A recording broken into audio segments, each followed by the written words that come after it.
நம்மளோட voter ID ஆக்டிவில் இருக்கா இல்லையான்னு இப்படி பார்த்துக்கலாம். எலெக்ஷன் கமிஷன் வெப்சைட்குள்ளே போய்க்கோங்க. இது வந்து நான் டிஸ்கிரிப்ஷனில் கொடுத்துருது. இது ஷார்ட் வீடியோனால ரொம்ப ஃபுல்லாக போட முடியாது. நான் ஆன்லைனில் எப்படி ஐடி கார்டு அப்ளை பண்ணுறதுன்னு உங்களுக்கு நான் ஃபுல் வீடியோ போட்டிருக்கேன். அதோட லிங்க்கும் டிஸ்கிரிப்ஷனில் கொடுத்துறேன். இப்போ அந்த சைட் ஓப்பன் பண்ணிட்டீங்கன்னா அதில் எப்படி இன்டர்ஃபேஸ் வரும். இதில் மெனு கிளிக் பண்ணிட்டீங்கன்னா இப்படி வரும். இதில் வந்துட்டு நீங்கள் எலக்ட்ரல் ரோல் அதை கிளிக் பண்ணிட்டீங்கன்னா இந்த மாதிரி 3 ஆப்ஷன் வரும். நம்ம ஐடி கார்டு நம்பர் வச்சு சர்ச் பண்ணிக்கலாம். இல்லை டீட்டெயில் நம்மளோட ஐடி கார்டு நம்பர் இல்லை டீட்டெயில்ஸ் மட்டும் தான் இருக்குன்னு இருந்துச்சுன்னா டீட்டெயில் வச்சு சர்ச் பண்ணிக்கலாம். இல்லாட்டினா மொபைல் நம்பர் வச்சு சர்ச் பண்ணிக்கலாம். அப்படி 3 ஆப்ஷன் இருக்குது. ஃபஸ்ட் ஆப்ஷன் எபிக் நம்பர் வச்சு சர்ச் பண்ணுறது, அதாவது ஐடி கார்டோட அந்த நம்பர் வச்சு சர்ச் பண்ணுறது. அதை வச்சு ஐடி கார்டு நம்பர் கொடுத்துட்டீங்கன்னா கீழே கேப்சா கொடுத்துட்டு சர்ச் பண்ணால் உங்களோட டீட்டெயில்ஸ்லாம் வந்துடும். செகண்ட் ஆப்ஷன் வந்து உங்கள் டீட்டெயில் மட்டும் வச்சு சர்ச் பண்ணுறது. நீங்கள் அந்த டீட்டெயில் அதை கிளிக் பண்ணிங்கன்னா உங்களோட டேட் ஆஃப் பர்த் நேம் அதெல்லாம் கேட்கும். அதெல்லாம் கரெக்டாக கொடுத்து கேப்சா கொடுத்து நீங்கள் ஓப்பன் பண்ணி பார்த்துக்கலாம். தேர்ட் ஆப்ஷன் வந்து மொபைல் நம்பர் கொடுத்து கீழே கேப்சா கொடுத்தீங்கன்னா அந்த மொபைலுக்கு ஒரு ஓடிபி வரும். அந்த ஓடிபி கொடுத்துட்டு நீங்கள் வந்துட்டு உங்களோட ஐடி கார்டு டீட்டெயில்ஸை வந்து எடுத்துக்கலாம்.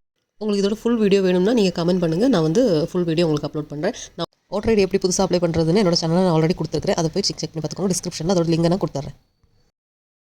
இதே மாதிரி யூஸ்ஃபுல்லான வீடியோஸ்க்காக என்னோட சேனல் சப்ஸ்கிரைப் பண்ணுங்கள். வேறு ஏதாவது டவுட் இருந்தால் நீங்கள் கமெண்ட் பண்ணிக்கலாம். வேறு ஏதாவது வீடியோ போடணும்னாலும் நீங்கள் கமெண்ட் பண்ணிக்கலாம். தேங்க்யூ.